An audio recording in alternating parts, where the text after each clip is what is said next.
Boas tardes a todos, damos inicio a este pleno ordinario do mes de novembro. Temos como... Antes de empezar o pleno, queríamos comunicar que o próximo luns ás 12 da mañán esperamos unha visita institucional do presidente da Diputación da Coruña. Faremos unha recepción aquí no salón de plenos, os que podades ou que irades vir, pois estaría ben que nos acompañárades para recibilo como merece, e faremos despois unha visita a dúas obras que están financiadas pola Diputación, que é o Chalón e o Cine París. Vale, temos tamén xa preparado o programa de Nadal, ainda non o publicamos, pero bueno, vai haber, distintos contacontos, cine, teatro. Vamos a facer un mini campamento de conciliación en Esteiro, en Muros, os días 28, 29, 30 e 4 e 5 de xaneiro. Non hai cabalgata este ano, polas razóns evidentes, pero si haberá unha recepción de Reis Magos na igrexa parroquial. Vale. Todas as actividades son con reserva previa no teléfono por medidas de aforo. Ben, pois empezamos co primeiro punto de orden do día, que é a aprobación da acta anterior de data 29 de outubro de 2020. Alguna cuestión sobre a acta? Bueno, pois pasamos a votar a acta. Votos a favor da aprobación da acta. Bueno, pois aprobada por unanimidade. Temos como punto 2 da orden do día a aprobación inicial da ordenanza reguladora da prestación de axudas de emerxencia social no Concello de Muros. Bien, a proposta que traemos co dictame favorable da Comisión Informativa é aprobar inicialmente a ordenanza municipal reguladora da prestación de axudas de emerxencia social do Concello de Muros, que consta no expediente e que se transcribirá no acordo do pleno que se adopte, someter dita ordenanza municipal a información pública e a audiencia dos interesados con publicación no Boletín Oficial da Provincia e tableiro de anuncios do Concello por prazo de 30 días para que poidan presentar reclamacións ou suxestións que serán resoltas pola Corporación, simultaneamente publicar o texto da ordenanza no portal web do Concello co obxecto de dar audiencia aos cidadáns afectados e solicitar cantas achegas adicionais poden facerse por outras persoas ou entidades. De non presentarse reclamacións ou suxestións ao mencionado prazo, considerarase aprobada definitivamente sen necesidade de acordo expreso polo Pleno e, se non, resolverase polo Pleno as alegacións presentadas e procederase expresamente á aprobación definitiva da ordenanza, que unha vez aprobada definitivamente co texto íntegro da mesma se publicará para o seu xeral coñecemento no tableiro de anuncios do Concello e no Boletín Oficial da Provincia. Así mesmo estará a disposición dos interesados na sede electrónica deste Concello. Remitirase, ademais, á Administración do Estado e o Departamento correspondente da Comunidade Autónoma no prazo de 15 días a certificación que acredita a elevación a definitiva da aprobación inicial, así como copia íntegra autenticada. Facultar a señora alcaldesa para suscribir e asinar toda clase de documentos relacionados con este asunto. Envióusevos un segundo texto correxido pola normalizadora, vale? Que será definitivo. Bueno, unha das cuestións que se puxeron de manifesto con máis intensidade, si cabe, durante esta pandemia, foi a conveniencia de que o Concello conte cunha ordenanza que regule as axudas de emerxencia social, que non existe en este momento no Concello. A ordenanza pretende regular unhas axudas que xa se prestan neste momento, as de alimentos, e ampliar os supostos nos que se pode activar esta axuda de emerxencia social. Contémplase a posibilidade de actuar para proporcionar produtos básicos e indispensables para a vida diaria, suministros básicos da vivenda como luz e auga, adquisición de equipamento básico para a vivenda habitual e outros gastos excepcionais como limpezas extraordinarias en domicilios cando exista risco sanitario, pois enterramentos ou calquer outro suposto avaliado como de emerxencia polos servicios sociais. Presentamos unha proposta que cubre as cuestións básicas e deixa aberta a posibilidade de cubrir outras, xa que situacións de emerxencia social, como todos sabedes, pois nin son estáticas nin son absolutamente predecibles. Queremos unha ferramenta que marque uns mínimos, pero na que teñan cabida tamén outras situacións que podan xurdir. Unha ferramenta que non só proporcione prestacións básicas para a vida diaria, sino que tamén diseñe un itinerario para acadar a integración social e a suficiencia de recursos deste proxecto. Non se detalla na ordenanza, posto que se regula na normativa específica, e tamén que deixamos claras as obrigas dos posibles beneficiarios que se recollen no artigo 7 e que sucintamente consisten en aplicar a prestación á finalidade para que se concede, suscribir ese proxecto de inserción establecido para os beneficiarios e comunicar calquera cambio relativo ao domicilio ou ás condicións polas que se lle otorgou esta axuda. Señora González. Bueno, pois acudeu a miña compañeira a Comisión Informativa. En principio estamos de acordo ca ordenanza e decir que todo o que se faga en servicios sociales, sobre todo nestes momentos, é de suma importancia. De feito, nas achegas da Diputación da Coruña no pos deste ano se vai a dedicar unha partida importante de obligación de invertila en servicios sociales. Entón, creemos que está moi ben e creemos que é importante tamén que se pode, con cargo a esas axudas ou con cargo, se veñen outras axudas mellor, que se amplíe o número de persoas que están facendo asistencia a domicilio, porque creo que entre baixas e tal que o están pasando un pouco apurado e é unha demanda tanto dos usuarios como das traballadoras. Entón, nós todo canto se faga con servicios sociais parecenos ben. Moitas gracias. No, nada que dicir. Bueno, Nos entendemos a necesidade de regular este tipo de axudas e de que se invista en elas. Hai casos no noso concello que son sangrantes polo mal que están pasando. Nós sí que queremos puntualizar que o concello conta con varios inmobles que precisan arranxo, pero tampouco é volvelos a facer, como xa se dixo en algunha ocasión, as vivendas de Taxes. Eu non sei se se acercaron a ver como están, eu tive a oportunidade de ver como se encontraban fai 2 ou 3 anos, máis ou menos. Precisan un arranxo grande, pero canto máis se abandonen, máis grande vai ser. Agora mesmo son 2 vivendas nas que no seu momento se invirteu moitos cartos e moitos recursos públicos e unha irresponsabilidade deixalas caer abaixo.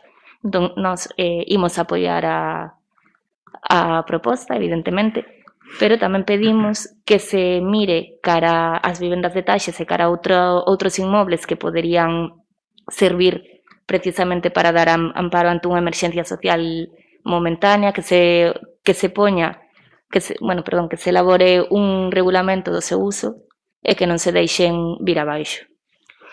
Moi ben, moitas gracias. Xa existe un regulamento para eso, vale? As 2 vivendas, unha amañouse e está sendo utilizada por unha persoa que estaba na rúa e que agora está vivindo ali con motivo da pandemia. Hai que arranxar a outra, efectivamente, porque estaban moi deterioradas.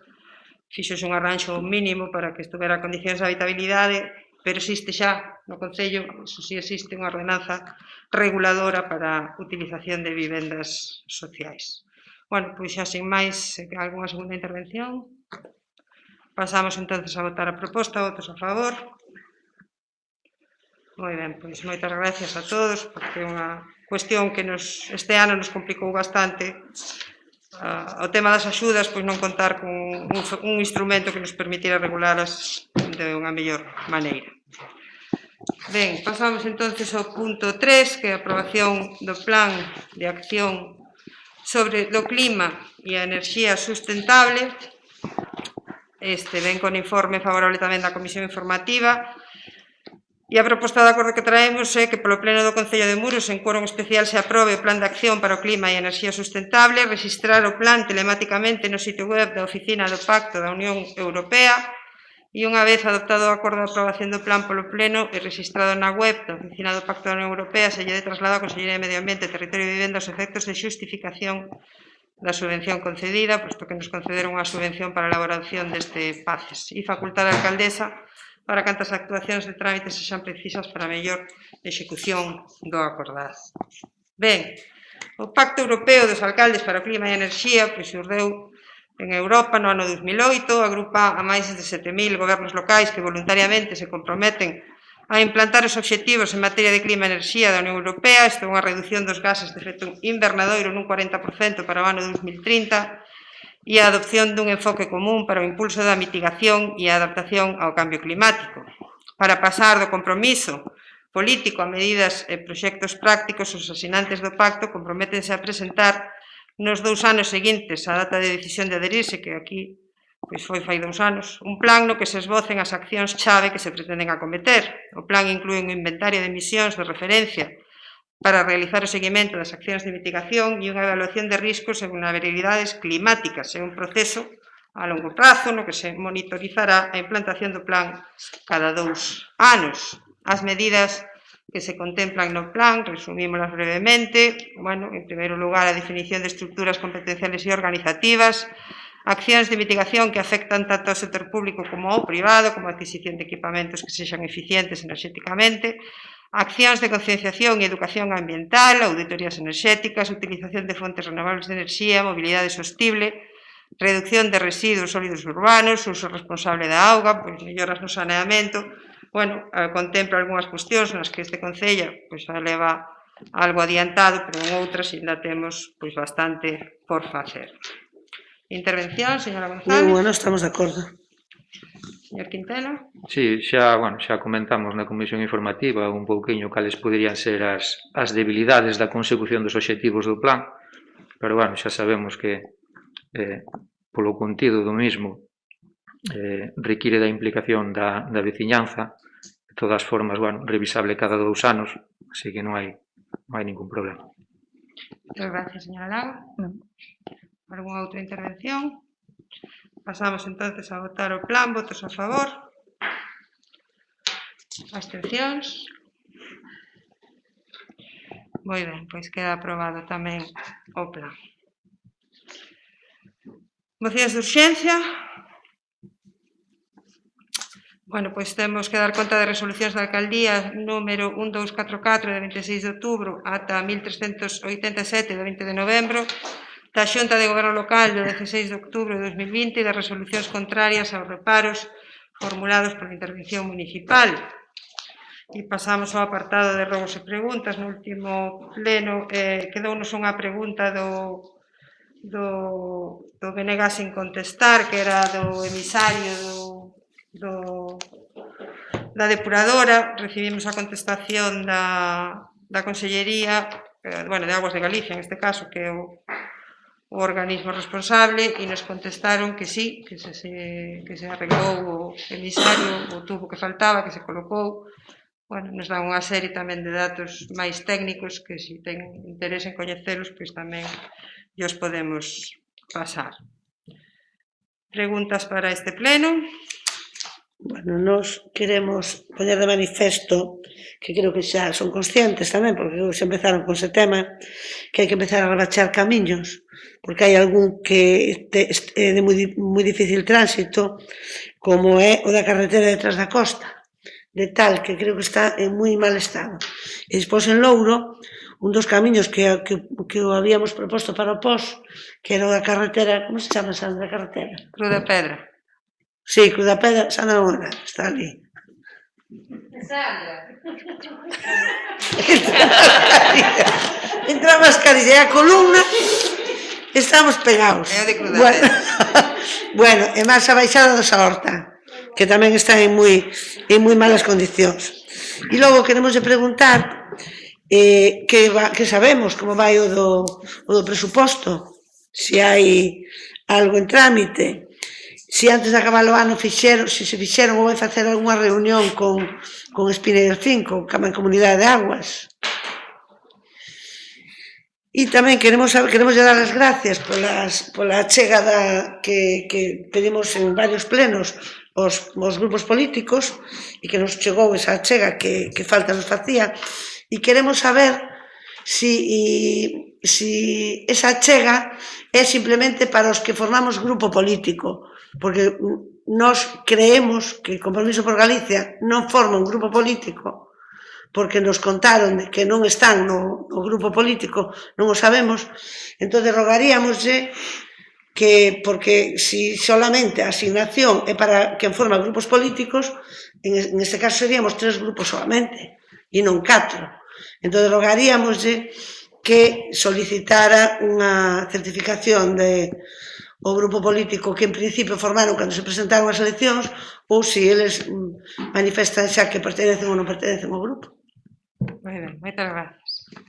Señor Quintela. Si, xa contesto eu. Seguimos sendo o Grupo Municipal de Compromiso por Galicia, pero nós non solicitamos a asignación do grupo municipal. Pero perteneces a Compromiso por Galicia? Estoulle dicindo que seguimos formando parte do Grupo Municipal de Compromiso por Galicia e non solicitamos. Pregunto se pertenecedes Eu a estoulle Compromiso por contestando, Galicia. non solicitamos que se nos dé a axuda, simplemente. No, pero eu pregunto se A pertenecedes... nós non estamos tan necesitados. Non, sí. Home, Nós non estamos tan necesitados. Pero a miña Mire, pregunta é, por onde. pertenecedes a Compromiso por Galicia? Xa lle contestei. Non, no que pasa que non Bueno. entendo, claro. Entón Aquí vamos xa a lle entrar en un contestei. debate. No, gracias. Faremos a formulación. Nós facemos un rogo que, por favor, se requira unha certificación ao Compromiso por Galicia. Por eso, requeriremos a certificación. Algúnha pregunta? Non, ninguna. Señora Lago. Vale.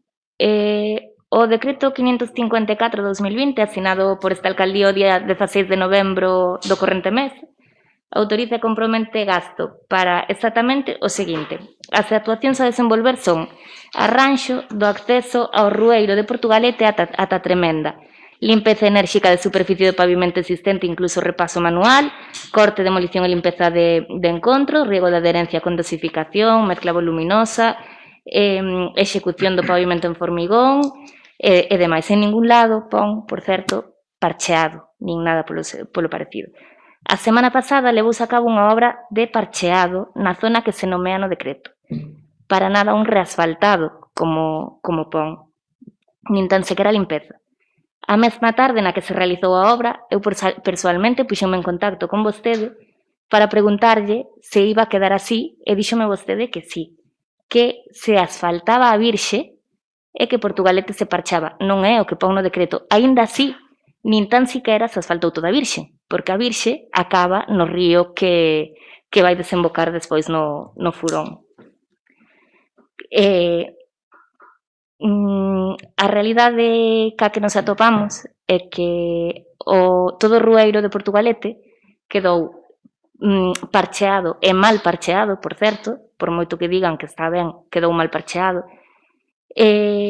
Nós dicimos, a Tremenda todo o mundo sabe onde está. Se vostede non recoñece con exactitude os camiños e os lugares do concello, igual hai un problema. Eu rogo unha pregunta o que está facendo. Estou contando todo. Pero aquí é rogos e preguntas. Sí, pero Contos non.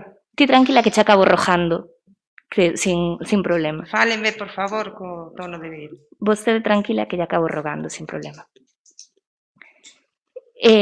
Bueno, o dito, a Virxe, que o que vostede me dixo por teléfono que se ia asfaltar, non acaba nin sequera onde se acabou asfaltado. O decreto que vostede asinou pon outra cousa distinto ao que se fixo.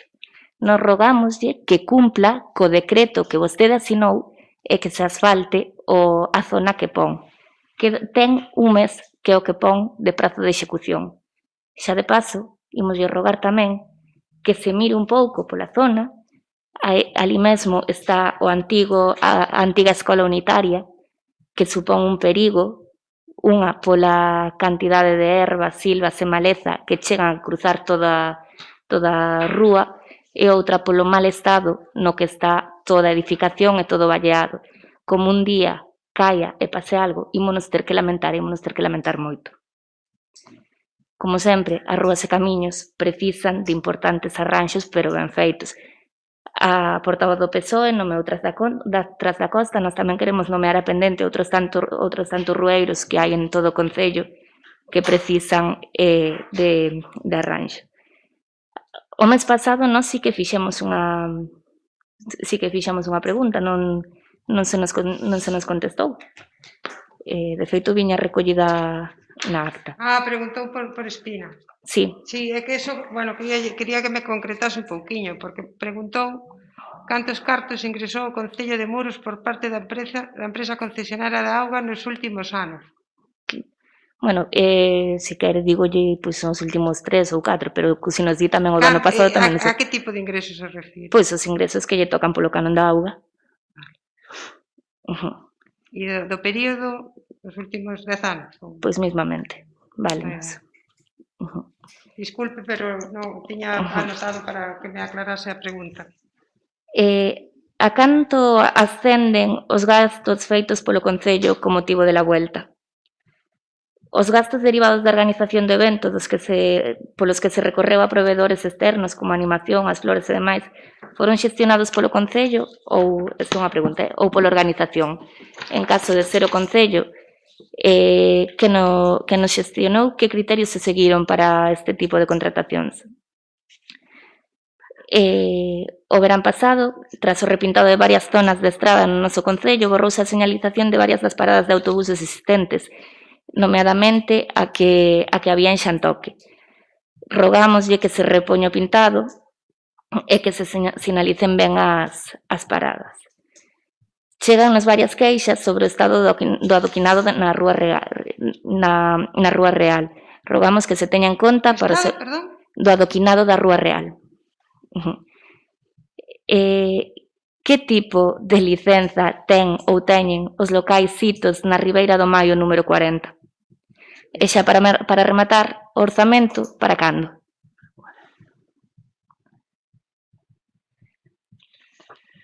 Moi ben, pois os rogos atenderémolos na medida do posible, como solemos facer, e as preguntas pois contestaremos no próximo pleno.